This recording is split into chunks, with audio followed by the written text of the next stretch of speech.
আজকের থেকে অন্নপূর্ণা যোজনার জন্য ফর্ম ফিল আপ শুরু হলো। অনস্ক্রিন তোমরা দেখতে পাচ্ছ অন্নপূর্ণা যোজনার বাংলা ফর্মটি। তো এই ফর্মটি কি করে ফিল আপ করবে স্টেপ বাই স্টেপ প্রত্যেকটা বিষয় আমি A to Z ভিডিওতে ক্লিয়ার করব। আর প্রত্যেকটা কলাম অর্থাৎ প্রত্যেকটা ঘর বাধ্যতামূলক এবং স্পষ্টভাবে তোমাদের উল্লেখ করতে হবে। পরিবারের প্রত্যেকটা তথ্য তোমাদের কেয়ারফুলি ভাবে ভালো করে প্রত্যেকটা বিষয় মেনশন করতে হবে। অনেক বড় ফর্ম, তোমাদের ভালো করে দেখে শুনে ফিল করতে হবে। তো ভিডিওটি দেখতে থাকো, A to Z ক্লিয়ার করছি। প্রথমে তোমরা দেখতে পাচ্ছ পারিবারিক পরিচয়। পারিবারিক পরিচয়ের ক্ষেত্রে প্রথমেই তোমরা দেখতে পারবে পরিবারের প্রধানের নাম অর্থাৎ হেড অফ দ্য ফ্যামিলি। পরিবারের প্রধান যিনি আছেন তার নাম এখানে উল্লেখ করতে হবে, পুরো নাম।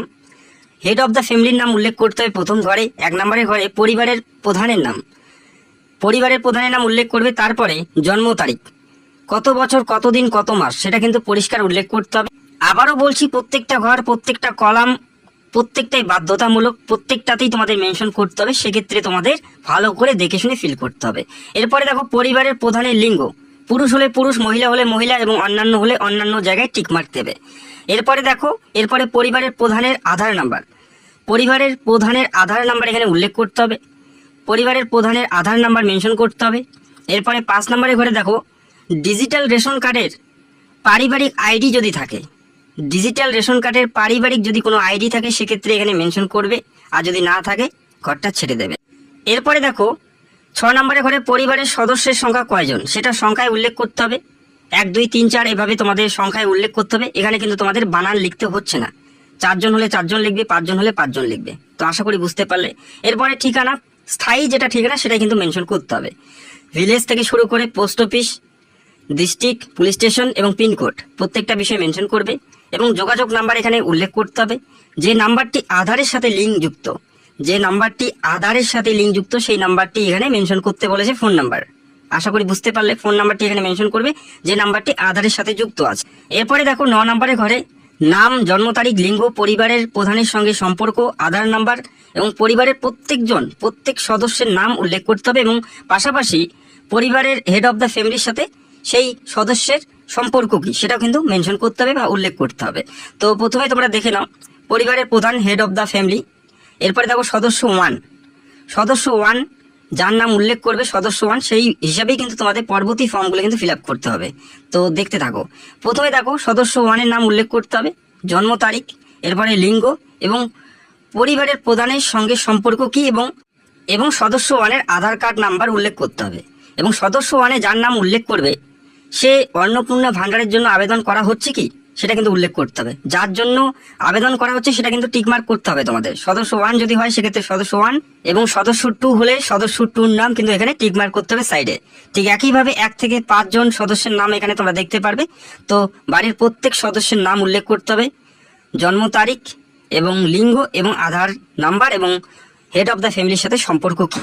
এরপরে দেখো 10 নম্বরের ঘরে পরিবারের প্রধান এবং পরিবারের সকল প্রাপ্ত সদস্যের ব্যাংক অ্যাকাউন্ট নাম্বার উল্লেখ করতে হবে। প্রথমে হেড অফ দ্য ফ্যামিলি, তো পরিবারের প্রধানের নাম উল্লেখ করবে, কোন ব্যাংকে অ্যাকাউন্ট আছে, অ্যাকাউন্ট নাম্বার এবং IFSC কোড কিন্তু উল্লেখ করতে হবে।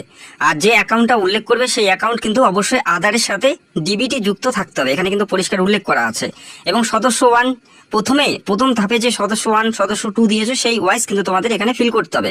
সদস্য 1 যার নাম দিয়েছো ঠিক একইভাবে সদস্য 1 এর জায়গায় তার ব্যাংকের নাম, অ্যাকাউন্ট নাম্বার, IFSC কোড প্রত্যেকটা বিষয় এক এক করে তোমাদের এখানে ফিল করতে হবে। আর যে অ্যাকাউন্ট দেবে আবারও বলছি প্রত্যেকের অ্যাকাউন্টে ডিবিটি লিঙ্ক যুক্ত থাকতে হবে, এখানে কিন্তু পরিষ্কার সেটাই কিন্তু উল্লেখ করা আছে। তো এরপরে আর কি বলা আছে দেখে নিচ্ছি। যদি তাতে সমস্যা হয় অবশ্যই তোমরা কমেন্ট করবে, আমি রিপ্লাই দিয়ে হেল্প করার চেষ্টা করব। এরপরে দেখো ফ্যামিলির প্রত্যেকটা সদস্যের অ্যাপিক নাম্বার এবং ভোটার তালিকার অংশ নাম্বার সমূহ প্রত্যেকটা বিষয় এখানে মেনশন করতে হবে। প্রথমে থাকবে হেড অফ দ্য ফ্যামিলি অর্থাৎ পরিবারের প্রধানের ভোটার কার্ড নাম্বার উল্লেখ করতে হবে, পাশাপাশি বিধানসভা ক্ষেত্র এবং অংশটা উল্লেখ করতে হবে।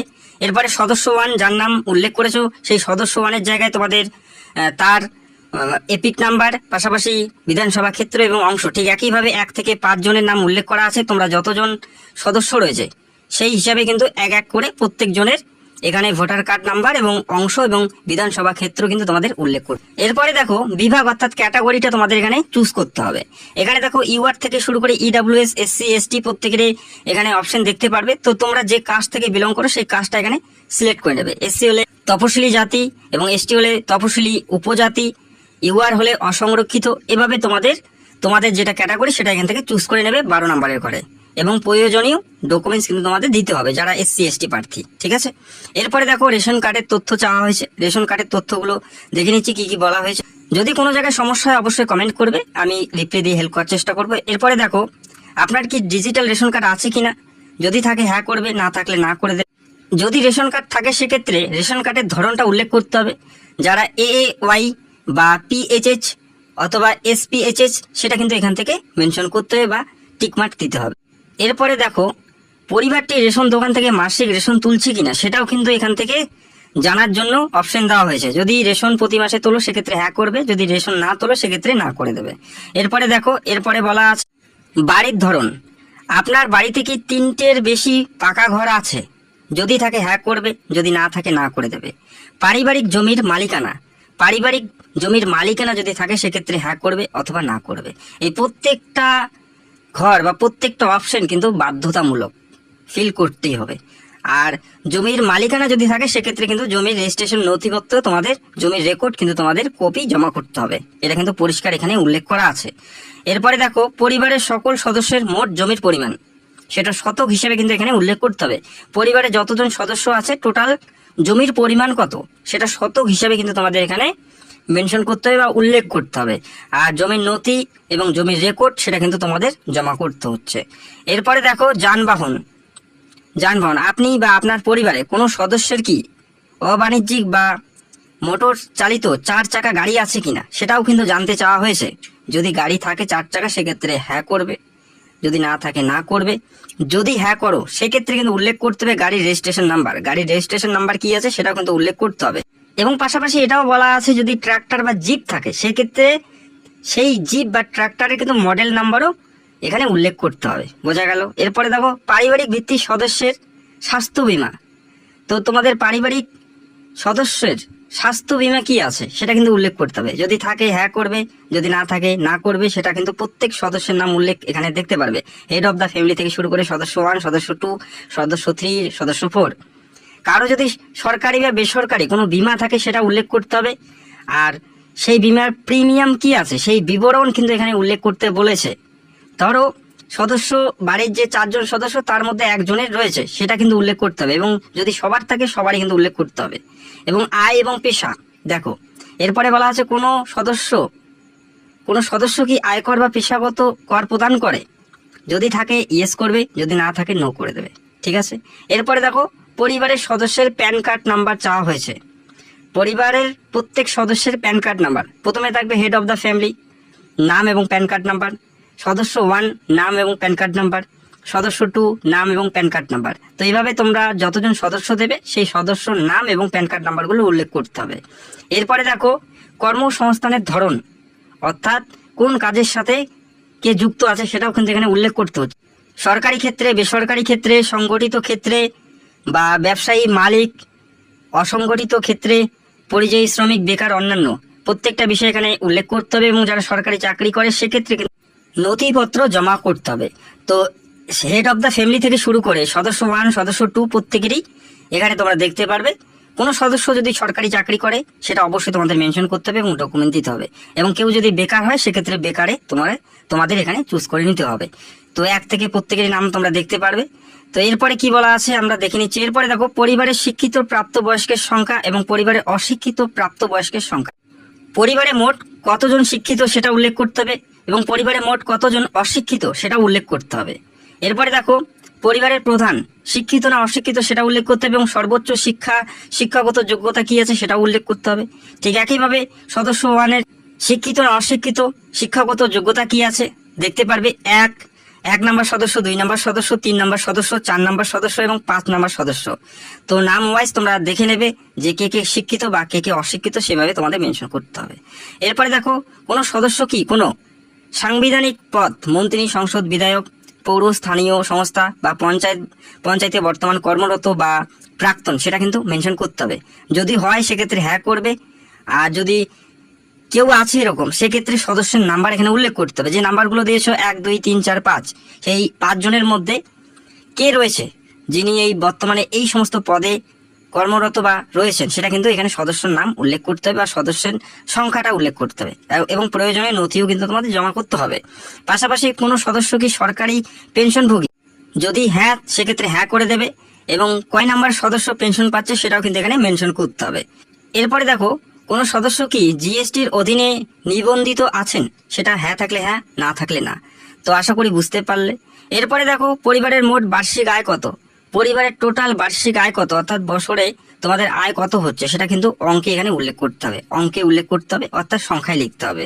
এরপরে দেখো এখানে বলা আছে অন্যান্য পরিচয় নথি, এখানে সিএএ কেউ যদি আবেদন করে থাকে সেক্ষেত্রে এখানে ডিটেলস ফিল করতে হবে, যদি না থাকে সেক্ষেত্রে প্রযোজ্য নয়, এটা কিন্তু টিকমার্ক করে দেবে। ঠিক আছে, তো এইভাবে তোমাদের ফর্মটি ফিল আপ করতে হবে প্রত্যেকটাই দেখে শুনে।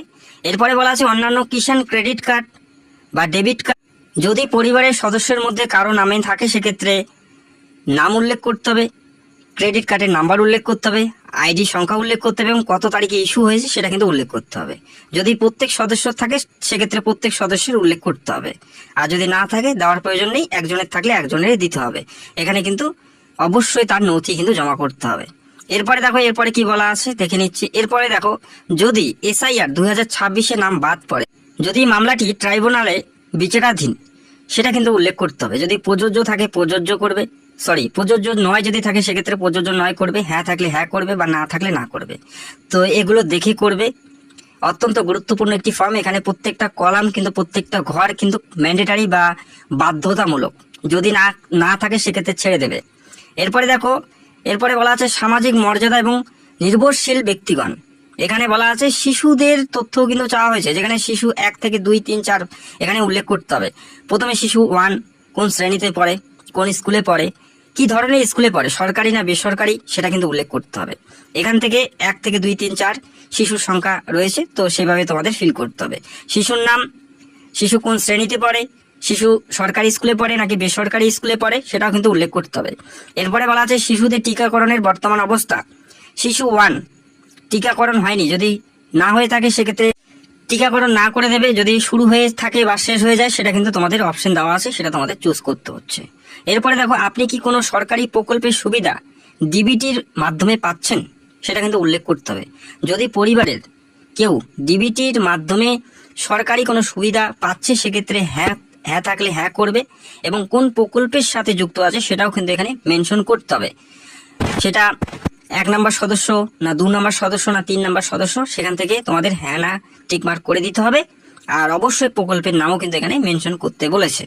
তো ফর্মটি দেখে শুনে ফিল করবে, বাংলা ফর্ম দেখিয়ে দিলাম, তো আশা করি কম বেশি প্রত্যেকে বাংলা ফর্ম ফিল আপ করবে।